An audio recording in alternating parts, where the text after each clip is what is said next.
Ainda em Brasília, o presidente Lula se reuniu hoje com ministros e a Federação Brasileira dos Bancos, a FEBRABAN. Mais cedo, o ministro da Fazenda, Fernando Haddad, chegou a desmentir que esse encontro seria sobre tributação. Repórter André Anelli chegando com as informações. O que foi de fato tratado nessa reunião? Hein, André? Boa noite. Bom trabalho para você. Obrigado, Thiago. Boa noite a você também. Boa noite a todos ligados aqui no Jornal Jovem Pan. Nessa reunião do presidente Lula com a Federação Brasileira dos Bancos e representantes das principais instituições privadas do país, ficou definido que os banqueiros vão atuar em conjunto com o governo federal para discutir formas de reduzir a taxa básica de juros, a Selic.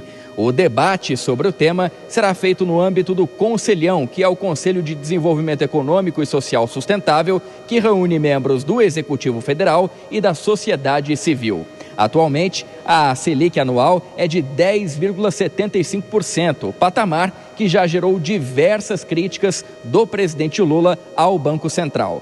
Sem conseguir a queda no índice pela autarquia, o presidente da FEBRABAN, Isaac Sidney, afirmou que a entidade vai ajudar o governo a buscar formas de baixar os juros, porque o atual número também não seria do interesse dos bancos.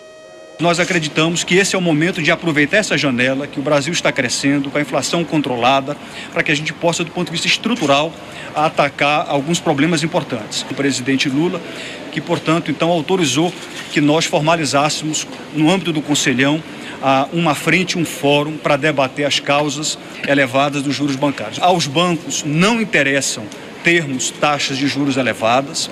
Quanto mais altos forem os juros bancários, maior o risco de crédito, maior a inadimplência. O que nós queremos é um ambiente de crédito sadio, que possa permitir condições mais favorecidas de concessão de crédito para as famílias, para as empresas. Nós queremos é que a economia ela possa ser previsível, estável, com inflação baixa, controlada. De acordo com o ministro das Relações Institucionais, Alexandre Padilha, o Conselhão com a FEBRABAN pela queda dos juros deve ser colocado em prática já em outubro, já este mês. E a expectativa é que os resultados sejam apresentados em meados de fevereiro do ano que vem.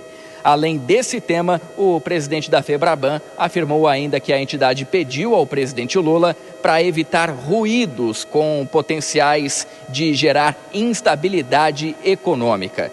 Isaac Sidney afirmou que o presidente Lula também se comprometeu com o equilíbrio fiscal do governo. Tiago.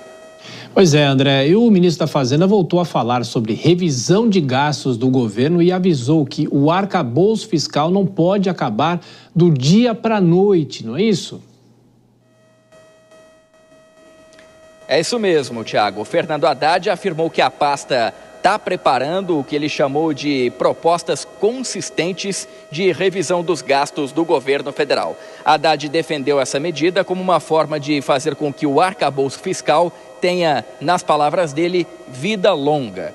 O ministro não especificou quais são as medidas que estão em avaliação, mas afirmou que elas serão apresentadas quando estiverem prontas. O ministro também adiantou que as propostas devem exigir mudanças na Constituição. É um desenho de propostas consistentes para que o arcabouço fiscal tenha vida longa, que é o que nós precisamos garantir nesse momento. Vida longa ao arcabouço fiscal, para que não pairem mais incertezas sobre a trajetória das finanças públicas no Brasil. O governo federal registrou déficit primário de 100 bilhões de reais no acumulado de janeiro a agosto desse ano.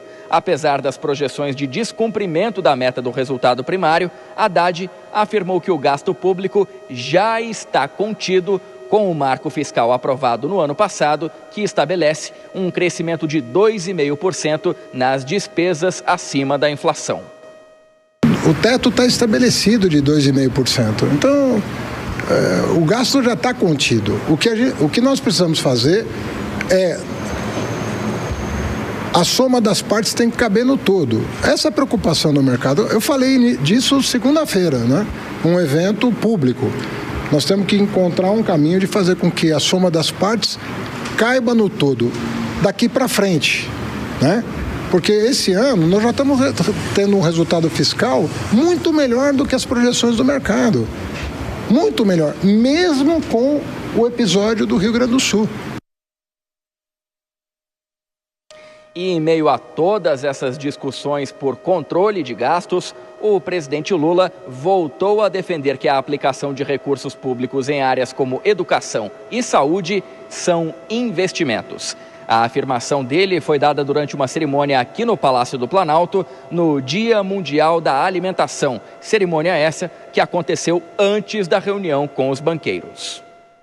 Qual é o problema que nós enfrentamos?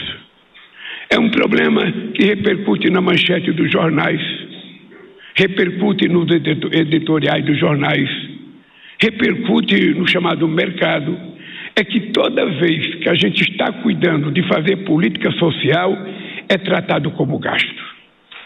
Toda vez. É inacreditável. Mas isso não é à toa.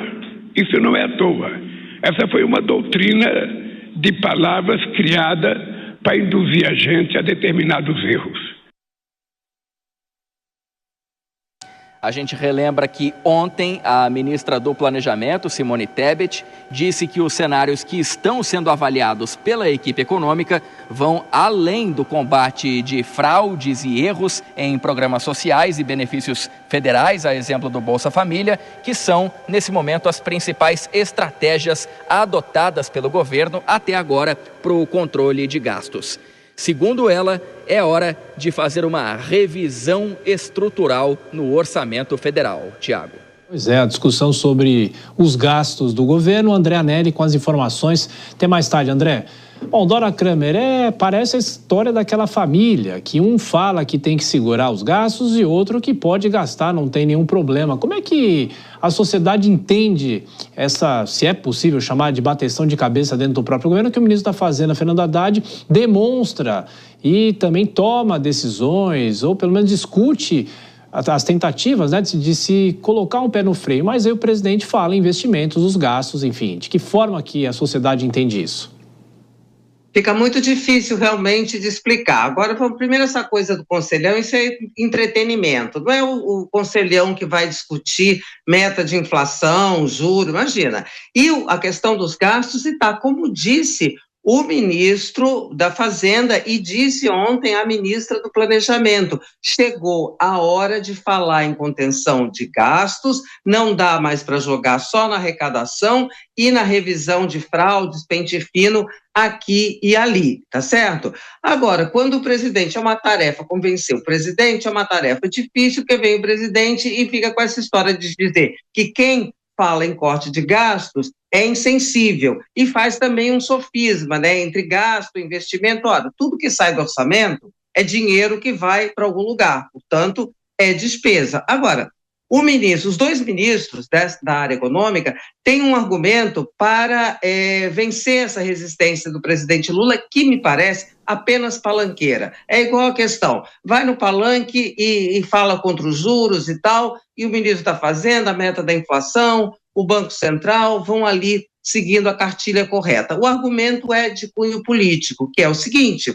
a economia saudável, a contenção de gastos, ela precisa economia saudável, arcabouço em pé, recuperação do grau de investimento, inflação controlada e, consequentemente, taxas de juros reduzidas. Tudo isso faz uma economia saudável para quando? 2026. E dessa saúde vai depender o sucesso ou o fracasso do governo das urnas de 2026. Pois é, Kobayashi, não é a primeira vez que o presidente Lula fala que os gastos, obviamente, com áreas importantes, são investimentos, né? Mas quando ele fala isso depois de uma declaração do ministro da Fazenda, aí vem um ruído, né? Naturalmente, vem um ruído, e um ruído que é constante, né? Desde o início dessa gestão, desde quando o novo arcabouço fiscal era um produto a ser vendido ali para os parlamentares como algo muito bom para o Brasil, o presidente Lula fala sobre isso. Aliás, até antes, na campanha ele já falava dessa distinção entre gasto e investimento. Agora eu fico pensando, Tiago, A gente tem mais de 5 mil municípios no Brasil. Se todos os prefeitos, imagine só, todos os prefeitos considerassem isso como uma grande verdade. Não, o que é em educação, em projeto social, em saúde, é investimento, não é gasto. E gastassem ou investissem livremente, como estariam os cofres das nossas prefeituras do poder público? O quanto nós teríamos de improbidade administrativa, de prefeito cassado, respondendo a processos judiciais, se os governadores pensassem assim também. Agora, e por que é que o presidente pode trazer esse discurso como se não houvesse responsabilidade fiscal, como se não houvesse responsabilidade com o que se arrecada e com o trato do dinheiro público? É claro, é um discurso muito mais político do que propriamente de acordo com a razão financeira que um gestor público deve ter em relação à responsabilidade. E outra coisa, seria investimento de fato se desse retorno. Não necessariamente retorno financeiro, mas retorno de produtividade, retorno de tirar as pessoas da faixa da pobreza, retorno de tirar uma pessoa que recebe o Bolsa Família para que ela alavancasse outros degraus na sua carreira, mas o que a gente vê, infelizmente, não é isso. O número de beneficiários dos projetos sociais são basicamente os mesmos, se não é que aumentaram desde o início da implantação do Bolsa Família, por exemplo. Então, esse investimento não está dando retorno assim. A gente deveria pensar em algo um pouco mais sustentável que, de fato, tornasse esse dinheiro um investimento e não só um gasto.